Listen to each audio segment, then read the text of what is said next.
এই যে মানুষ মন ভেঙে দেয়, বিশ্বাস ভেঙে দেয়, ভালো না বেসেও ভালোবাসার অভিনয় করে যায়, তারা কি আসলেই ভালো থাকে?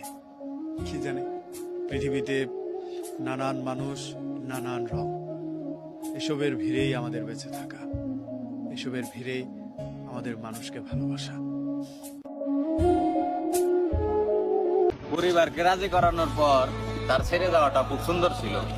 তুমি বিশ্বাস করো, তুমি যেদিন আমারে কইছিলা যে আপনার ফ্যামিলিতে রাজি করান, ওইদিনকে আমি বাসায় এসে আমার মা আমার সামনে কাঁদছিল যে তোমার ওই মেয়ে বিয়ে করতে হইব না। তারপরও আমি তোমার লেগে কাঁদছিলাম যে মা আমার ওই মেয়েটাই লাগবে। আমি তোমার ঠিক এতটাই ভালোবাসতাম। আমি আমার ফ্যামিলিরও এক সময় প্রেশার দিতে দিতে তারপর আমি রাজি করাইছিলাম যে মা আমি ওই মেয়েরই বিয়ে করবো, ওই মেয়েরই ভালোবাসি। কিন্তু তুমি ব্যাপারটা বুঝো নাই, তুমি জিনিসটা খুব সহজ ভাবে নিছো। মানে এই পরিস্থিতির শিকার যে ব্যক্তি না হয়েছে কোনোদিনই বুঝবে না যে নিজের বাবা মা যারা জন্ম দিচ্ছে হ্যাগোর সামনে কান্নাকাটি করে একটা মেয়ের লেগে হ্যাগো কাছে